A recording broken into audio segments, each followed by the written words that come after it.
Hey there.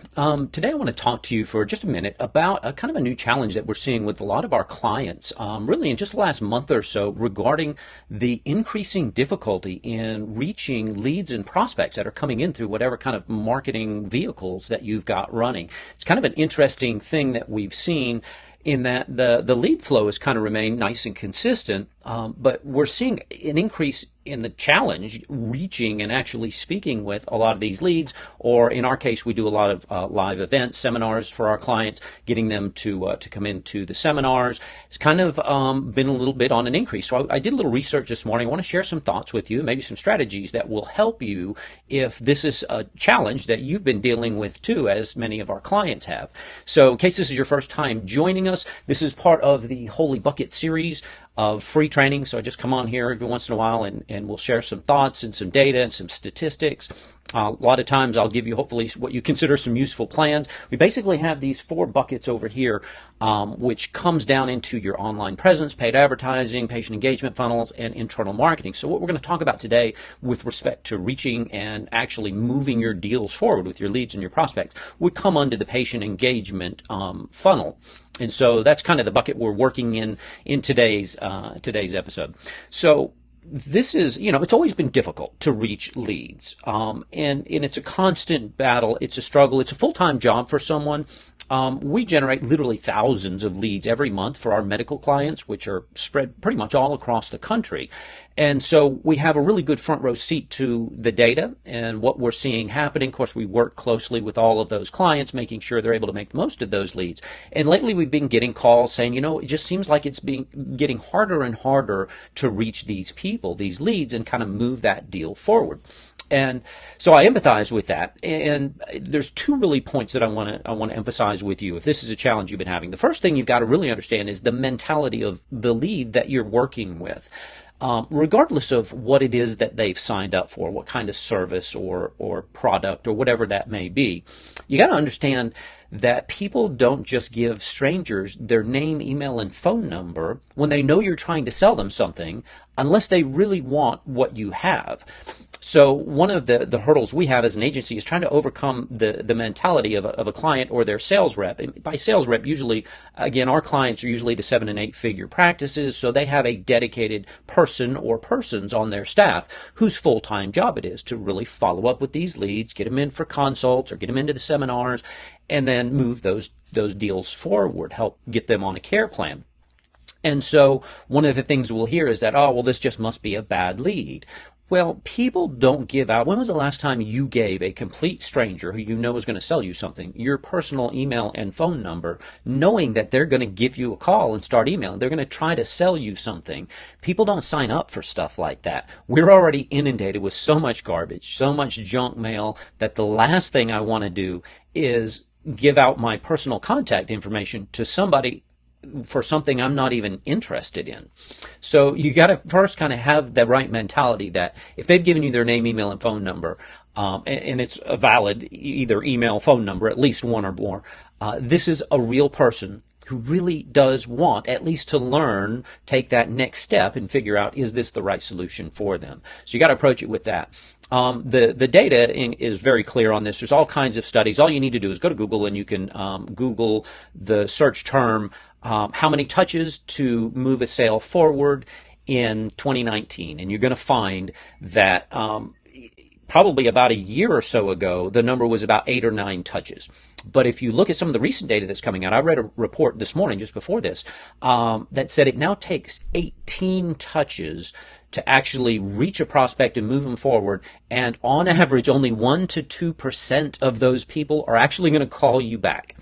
So let's say maybe that's a high number, although there was clear data behind that. I'm going to tell you it probably takes at least 8. 8 is the minimum, but probably more like 12 to 14 touches on average to reach a person and kind of move them forward.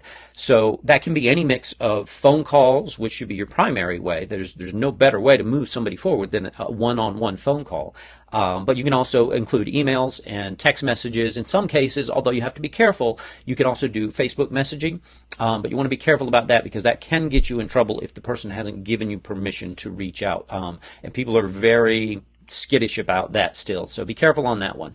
But in general, usually when we're doing any kind of lead generation, we're going to get their permission to send them text messages and emails as part of signing up for that information.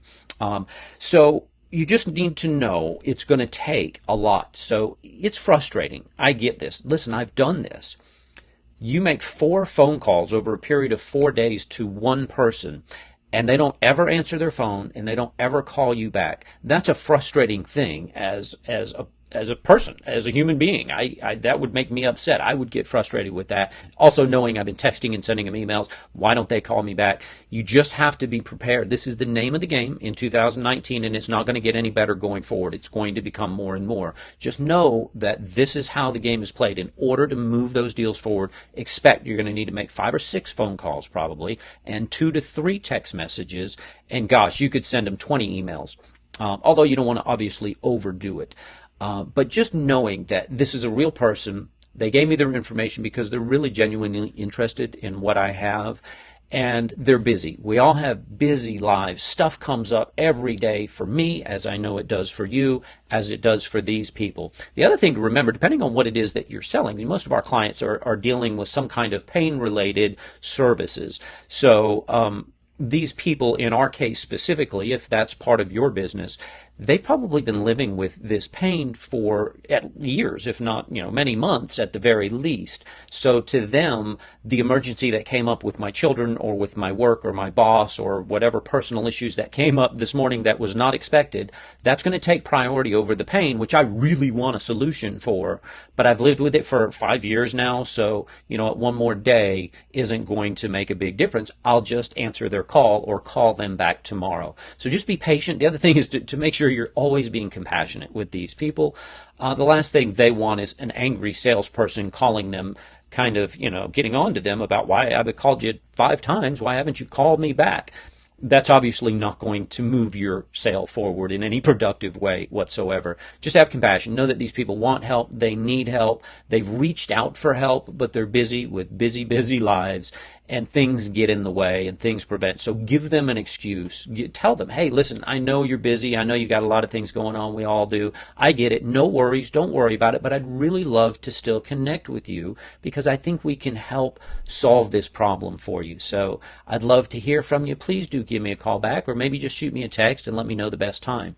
So I'll kind of leave it with that. It's really about understanding the mindset of the people that you're dealing with and understanding it's going to take a lot more touches these days than it ever used to, and it's only going to take more and more. Now, there's a lot of other little strategies beyond that. If you'd like, I have another video that we did called our 422 plan, which is just kind of the baseline: 4 calls, 2 texts, 2 emails, but it lays it all out day by day in what order to do things in, the best times of the days to call and to email. If you'd like that, just reach out to me and we'll make sure to get a copy of that to you.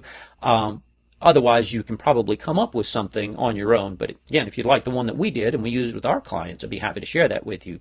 Other than that, thanks so much for your time today. I didn't actually put up my number on the bottom, so if any of you by chance would like to speak with us about how we might be able to help you or your practice move forward, there's my information right below. Feel free to reach out to us. I'm happy to get on the phone and talk with you for a few minutes. Let's find out what your goals are and see if maybe we have some solutions that can help you with that. Otherwise, we'll see you on the next video. Thanks very much. Have a good day. Bye-bye.